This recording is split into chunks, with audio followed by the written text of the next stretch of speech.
Plus de 70% des paniers sont abandonnés en e-commerce en 2026. Ajoute à ça l'inflation du coût de l'attention, et bah t'as tout simplement des coûts par ajout au panier qui explosent. Jusqu'à 9 à 10 euros le coût d'ajout au panier. C'est devenu impensable pour n'importe quelle marque e-commerce d'avoir un système qui permet de récupérer 10 à 15% de ces paniers abandonnés en automatique. Dans cette vidéo, je vais te dévoiler l'erreur que 99% des marques font quand elles mettent en place un flux d'abandon de panier, la structure optimale de ce flux grâce à la segmentation dynamique, le contenu de chaque email de ce flux avec des exemples, et bien évidemment comment tester et optimiser ce flux de manière pertinente et pour générer le maximum de performance. Tout ce que je vais te dire là, c'est des stratégies que je déploie actuellement pour toutes les marques que j'accompagne, mais également que je déployais chez des marques leaders de leur marché quand j'étais encore dans une agence aux US. Et là, tu te dis certainement, mais j'ai déjà un flux d'abandon de panier, il me génère déjà quelques ventes, ça va très bien. Parmi les dizaines et les dizaines de comptes Klaviyo que je dis chaque année, crois-moi, il y en a aucune, je dis bien, il n'y a aucune marque qui a un flux d'abandon de panier optimisé. Même les marques qui génèrent 8 à 9 chiffres par an, pour dire à quel point c'est aberrant. Et c'est vraiment dommage parce que ce flux, ça fait partie des sources principales de revenus de n'importe quel compte Klaviyo. Parce que tout simplement, il s'adresse aux personnes les plus proches de l'achat. Bref, sans plus tarder, on regarde tout ça ensemble. C'est parti, regardons ensemble la structure de ce fameux flux d'abandon de panier et de paiement. Au programme, on va regarder déjà pourquoi c'est vital pour ta marque d'avoir un flux d'abandon de panier, quelle est la différence entre le flux d'abandon de panier et le flux d'abandon de paiement, comment mettre en place ce flux, la structure ultime de ce flux, comment le structurer, donc les contenus, les timelines, les exemples, les objets, etc. Et comment A/B tester et optimiser ce flux. C'est vraiment ça qui nous intéresse. Comment aller chercher plus de performance. Je me présente rapidement, moi c'est PA, j'aide des marques e-commerce générant déjà plus de 50 000 euros de chiffre d'affaires à aller chercher plus de performance grâce à l'email marketing. J'aide les marques que j'accompagne à générer entre 25 et 35% de leur CA grâce à l'email marketing. Bref, maintenant que les présentations sont faites, let's go. Pourquoi c'est vital pour ta marque d'avoir ce flux? Déjà, plus de 70% des visiteurs de ton site, ils vont abandonner leur panier. Et donc, si tu génères du trafic payant et que tu payes pour ces personnes, et ben tout simplement, tu jettes de l'argent par les fenêtres si tu n'as pas de flux pour récupérer ces gens. Sans système automatisé, tu vas tout simplement attirer des gens et payer pour les faire venir, qu'ils ajoutent au panier et qu'ils repartent sans rien faire. Un système de panier abandonné optimisé, il peut récupérer jusqu'à 10 à 25% des paniers. Il va améliorer ton coût par acquisition, il va augmenter tes marges, il va compenser une partie des pertes de dépenses publicitaires et il va tout simplement augmenter ton chiffre d'affaires. C'est vraiment pas une automatisation cool à avoir, c'est vraiment un must-have pour ta marque. Je t'arrête 10 secondes. Si tu as une marque et que tu génères plus de 50 000 euros de chiffre d'affaires par mois, je peux auditer gratuitement ton compte Klaviyo et voir ensemble comment on peut aller chercher plus de performance. J'ai fait ça pour des dizaines et des dizaines de comptes et à chaque fois, on arrivait à générer plus de résultats. Si ça t'intéresse, le lien il est en description. Et maintenant, l'erreur que 99% des marques font, la différence entre le flux d'abandon de panier et le flux d'abandon de paiement. La plupart des marques, elles pensent qu'elles ont un système de flow d'abandon de panier, mais en réalité, c'est pas du tout le cas. Ce qu'elles ont, c'est un flux d'abandon de paiement qui est déclenché lorsqu'un client entame le processus de paiement sans le finir. Alors, ce parcours, il est super important parce que c'est vraiment les prospects les plus chauds. Mais réfléchis-y, tous les gens qui ajoutent au panier mais qui vont pas au bout, qui vont pas jusqu'à la page de paiement, et ben tous ces gens-là, ils vont rien recevoir. C'est plein d'acheteurs potentiels qui passent à côté. C'est pour ça qu'il te faut un processus de relance de panier en plus de celui d'abandon de paiement. Il faut que tu configures ces deux flux pour maximiser tes conversions. Tu peux juste dupliquer ton flux d'abandon de paiement dans ton flux d'abandon de panier. Mais il te faut ces deux flux. Dans ce guide, je vais parler du flux d'abandon de panier, mais c'est exactement la même structure pour celui d'abandon de paiement. Il y a juste quelques détails qui changent, comme le déclencheur et le bloc dynamique. Comment mettre en place ces flux? Je t'invite à te rendre dans flux, créer un flux, créer son propre flux. Comme déclencheur, tu vas mettre Added to Cart et pas Checkout Started. Checkout Started, ce sera pour l'abandon de paiement. Tu mets une réentrée de 7 à 15 jours à peu près, pour ne pas spammer trop les personnes. Et très important pour les filtres de profil, il faut que tu exclues tous les gens qui auront commencé un paiement pour ne pas qu'ils reçoivent les deux flux en simultané et tous ceux qui auront passé un achat.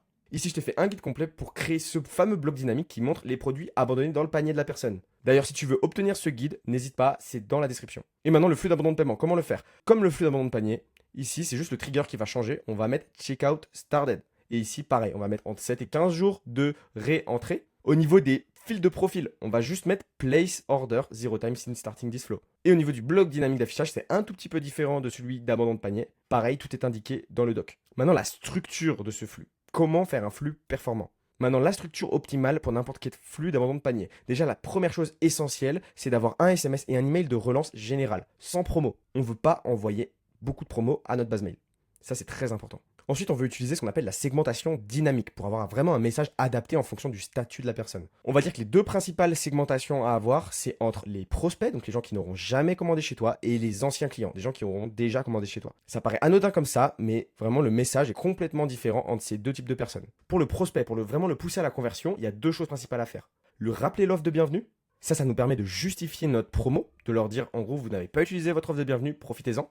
Et on veut également répondre à ces objections. Dans l'email de rappel d'offre de bienvenue, mais également dans le full texte du fondateur, le deuxième email qu'on va leur envoyer. Pour l'ancien client, là, le message il est complètement différent. Déjà, on va lui rappeler le pourquoi, le why de notre marque, pourquoi on existe, quel problème on résout, quelle est notre mission. Et on veut aussi pousser à l'achat. Donc, on va faire une offre à ces anciens clients. Mais là, le message est complètement différent. Comme c'est des anciens clients, potentiellement, ils auront déjà des points fidélité. Et ça nous permet de justifier donc une promotion, de pas faire une promo dans le vent. Déjà, le premier SMS, c'est un nudge général, donc il n'y a pas de promo dedans. Ça nous permet d'avoir un canal de contact supplémentaire avec l'email et d'annoncer qu'en gros, la commande est prête à l'envoi. Je t'invite vraiment à utiliser ce style de copywriting. Votre commande est prête à l'envoi et pas vous avez oublié votre panier. Dans la tête du consommateur, ça agit complètement différemment, cette façon de formuler les choses. L'email numéro 1, pareil, c'est un nudge général, donc on ne veut pas montrer de promo. C'est un email simple avec un bloc dynamique en haut. En gros, on va dire à la personne que sa commande, elle est prête à l'envoi avec un bloc dynamique avec les produits qu'il a oubliés dans son panier. Derrière, on va rappeler nos unique selling propositions, donc qu'est-ce qui rend unique notre marque, nos notes Trustpilot, le fait que la livraison est offerte, les free returns, et également présenter d'autres produits au cas où les produits initiaux ne plairaient pas à la personne. Le plus important ici, c'est d'avoir vraiment les produits dynamiques tout en haut de l'email. Puis après ça, on a le conditional split pour partager entre prospects et anciens clients. Je te laisse prendre un screenshot ou récupérer le document dans la description. Comme on l'a vu, c'est important d'avoir un message complètement adapté au statut de la personne pour toutes ces raisons. Le premier email envoyé aux prospects. Le but, ça va être de rappeler l'offre de bienvenue, bien évidemment, et de convertir au maximum ces prospects en répondant à leurs objections, comme la durée de livraison, la taille, les résultats, le prix que ça coûte, les retours, est-ce que c'est possible? Et bien sûr, ça c'est adapté à ta marque et à tes produits. Par exemple, cet email de MyFitCheese, comme tu peux le voir, on a le bloc dynamique en haut, un rappel de l'offre de bienvenue et nos unique selling propositions. Paiement 100% sécurisé, livraison offerte, expédié sous 24 heures, emballage isotherme. Tout ça, c'est des objections qu'on a eues par le passé par des clients. Le deuxième email envoyé à ses prospects, ça va être un plain text email du fondateur. C'est un format qui marche super bien parce que ça joue sur la confiance, car c'est vraiment relationnel. C'est comme si en fait le fondateur écrivait à la personne. Et on va également proposer une prise en main par le SAV pour répondre aux différentes questions. Ça, si c'est possible de ton côté de le faire, c'est vraiment hyper puissant. Pour les anciens clients, quant à eux, le premier email à envoyer, ça va être le pourquoi notre marque existe. Rappeler pourquoi on est là. Rappeler à quel point nos produits sont agréables / pertinents pour le problème du client en question. On peut également montrer les nouveautés ou les produits en promo actuellement de la marque. Ça, pareil, c'est adapté à ta marque si tu as des pages spécifiquement pour ça. Et enfin, on peut remontrer de la preuve sociale et rappeler nos unique selling propositions. Pareil, pour la marque MyFitCheese, comme nous, on se positionne sur un produit qui a des apports incroyables pour les clients, et ben tout simplement, on le rappelle. Dans la tête du client, ça va lui permettre de se justifier l'achat. L'email numéro 2 envoyé aux anciens clients, bah là, pareil, ça va être de convertir grâce à une offre. Et ici, le but, c'est juste de justifier notre offre.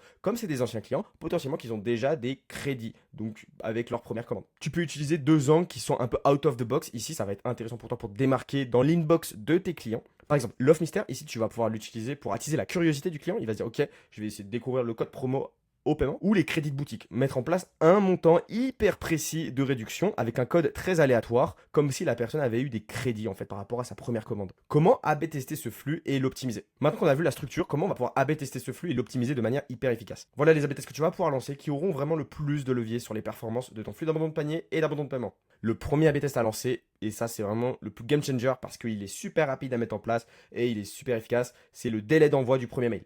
Je t'invite à tester entre 1 heure et 30 minutes. Mais généralement, le 30 minutes, il va toujours battre le 1 heure. Deuxièmement, c'est la headline. Je t'invite vraiment à tester différentes headlines. Mais vraiment, la headline qui outperforme tout, selon moi, c'est ta commande est prête à l'envoi ou votre commande est prête à l'envoi. Ça sonne complètement différemment de vous avez oublié quelque chose, vous avez oublié votre panier. Toutes les marques font ça. Honnêtement, tout le monde en a marre. Tu vas pouvoir tester tes offres. Donc par exemple, l'offre mystère ou le crédit de boutique. Tu vas pouvoir tester les produits, comment tu présentes tes produits, est-ce que tu présentes plutôt des catégories, des best-sellers. Et enfin, le format, ça aussi c'est super puissant, tu vas pouvoir tester le full texte vs le full design. Un petit bonus pour toi comme tu es resté jusqu'au bout, je t'invite vraiment à split également en fonction du montant du panier, pas seulement en fonction du statut prospect client. Pourquoi c'est intéressant de splitter en fonction du montant du panier? Parce que pour la plupart des marques, et je pense pour la tienne, tu offres la livraison à partir d'un certain montant d'achat. Et donc là, c'est hyper intéressant de rappeler également ça dans les emails. Comme ça, ça personnalise et ça justifie encore plus l'achat pour le client. Et voilà, je te remercie pour ton attention. J'espère que ça t'aura apporté de la valeur. Petit rappel, le doc est en description si tu veux relire tout ça calmement de ton côté. En tout cas, moi, je te dis à la prochaine. Ciao, ciao.